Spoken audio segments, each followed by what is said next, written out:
Hello and welcome to the ThePapare.com's roundup of last week's games. We had some very interesting games on the cards, some battles also to stay in the top division. We'll talk about those. But the first match that we have to talk about is St. Peter's versus CWW Kannangara, the maiden century as it were of the season. 107 points to 5 St. Peter's running up, even without their talismanic captain Kevin Kutti Dixon. He didn't play that game because he suffered a slight injury to his face, but that didn't stop the marauding Peterites. They went all out. But the great thing about this was that CWW Kannangara managed to get on the board, Saabir. That's really important for them.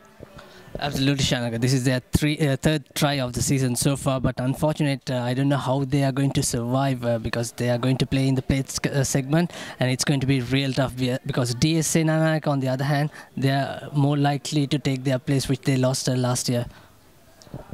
Well, that's really the problem when you win with one team and the team that takes you to the next division is a completely different team. But Nishan Pereira with a hat-trick there, Avishka Ranasinghe also with a hat-trick, and Sandesh Abevikrama scoring 1 try and 9 conversions, giving him 23 points. So superb day for him as well. 107 points that the St. Peter's team managed to run up. 17 tries they scored, which is really a fantastic performance. Wesley then took on St. Joseph's Saabir, and at half-time it looked like it might be a little bit of an upset on the cards because it was 10 points to 9 in favor of Wesley. Stefan Gregory then came on. He had been dropped from the starting lineup due to disciplinary reasons, and he came back and showed that he was the key man for them. He scored 2 tries and 1 for the big man Tariq Sali, the captain as well. And in the end, St. Joseph's winning by 33 points to 15. But did you think that that might be a little bit of an upset? This happened in the Kingswood match where they trailed by 2 points in the halftime. But if you look at the last few years, St. Joseph struggled in the second half. But I think Bilal, on the other hand, have done a decent enough job for the Josephians because they are looking strong and fit in the second half, and they're doing their level best to increase the score. Yeah, it looked like it was a good comeback from them. Gregory is a key man for them, and he's the one that Isipatana managed to really tie down in the Josephs-Isipatana game, and St. Joseph's couldn't get a lot of go forward. But from a Josephian point of view, they need a plan B as well, Saabir, and that's something that they seem to be lacking at this point in time.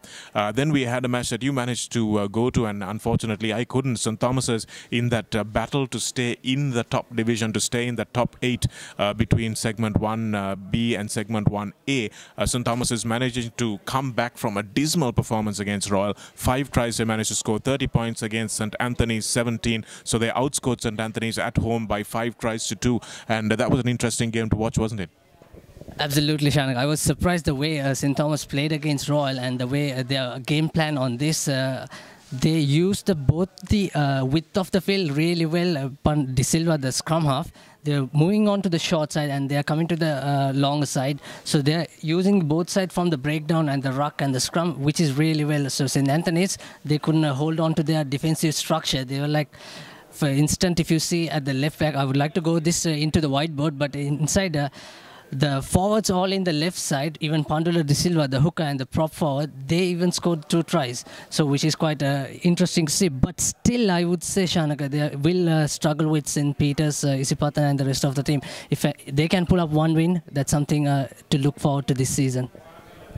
Well, I think for St. Thomas's, the way they have been going, this was probably the most important match of the season for them. Expecting them to do an upset on the likes of Trinity College, in the likes of St. Peter's and Isipatana, going to be difficult, I think. But nevertheless, 30 points to 17, comprehensive win is a good morale boost for St. Thomas's after they really hit a low ebb, that 52-0 drubbing at the hands of Royal College. Good performances from Pandula De Silva, who has been their chief ball carrier this season at hooker as well. Ratnayaka played a good game as well, and the forwards were led by Sachita Jayatilaka, who had an outstanding game at number 8 and managed to score a try as well. Ashwant Herath, Saabir says, scored the try of the week. Can you describe it for us?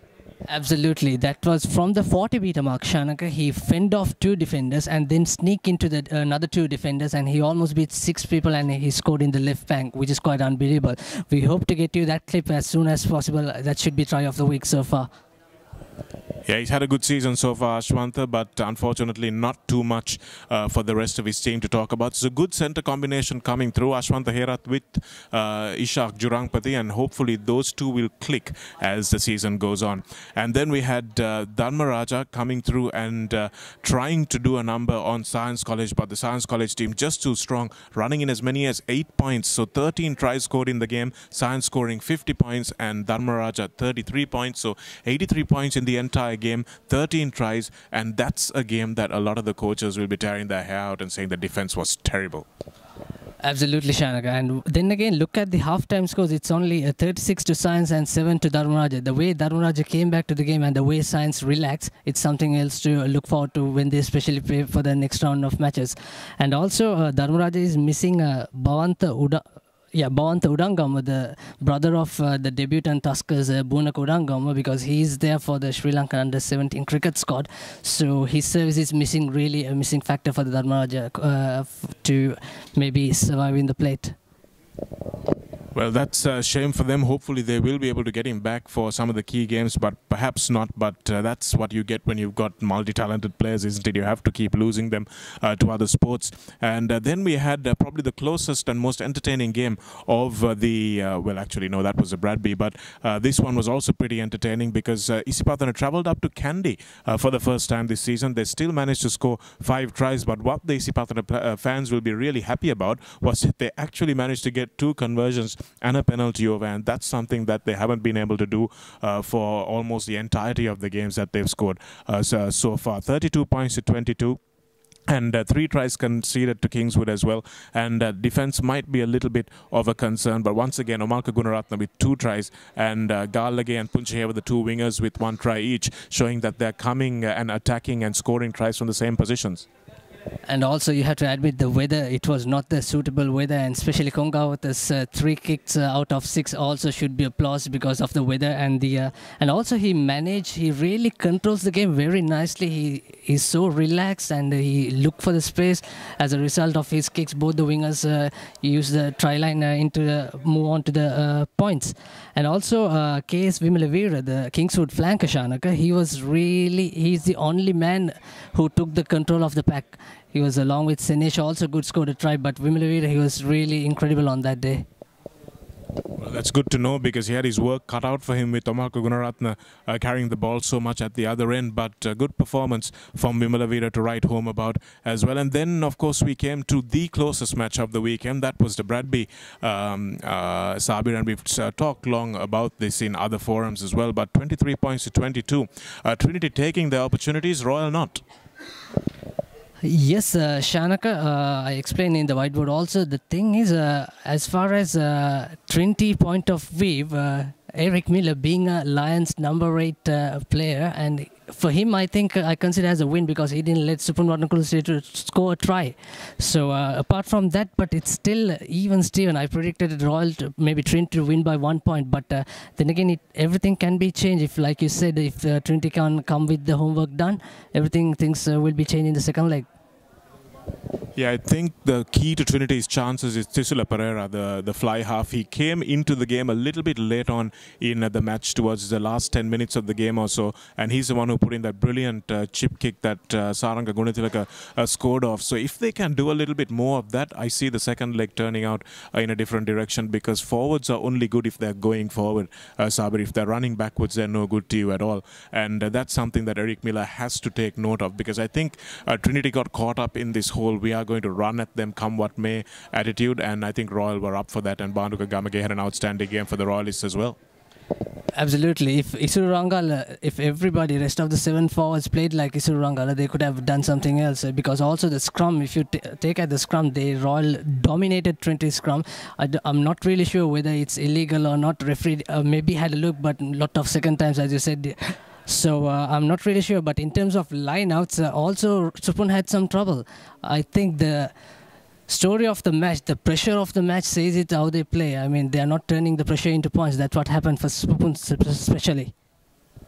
Yeah, the line out is a very important attacking platform for Royal, and they got a couple of those wrong in crucial positions. And this is why I wonder about the wisdom sometimes of Vandakula Surya throwing in, because he's got so much responsibility around the park. He's running a lot, he's getting very tired, he's doing a lot in defense as well. So whether expecting to throw and find his markers just because he was the hooker last year is just a little bit too much pressure for the lad, we don't know. And these are the times that it comes to play. So we'll have to wait and see how that match turns out, but looking at the two performances, the better performance coming from Royal, even though the scoreboard doesn't show it.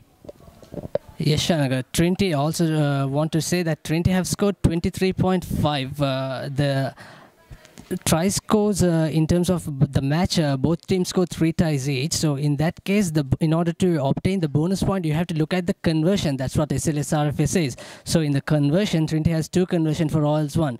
In that case, they got 0.5 bonus points to their table. So what would be your second round prediction, Shanaka? You mean the second leg of the Bradby? Well, I think this Royals will be difficult to beat, and a lot will depend on who referees the game as well, Saabir, because if if the scrum standing is given as a penalty, if the referee chooses to interpret it that way, and he can, then I think Trinity will have a little bit more territory, and Royal are no good without playing territory because they don't have guys who can do a long game. They don't have guys like Saranga Gunatila who can run through an entire defense. Bhanuka Gamage did it, but it was a 20-meter run. It wasn't an 80-meter run, and that's something that Royal need. They need field position. So if they can't get field position and Trinity put them back, then Trinity are in with a shout. But I still think this Royal team is too good. So we'll wait and see on the Bradby Roundup. So it's all happening on the 23rd May in a week's time.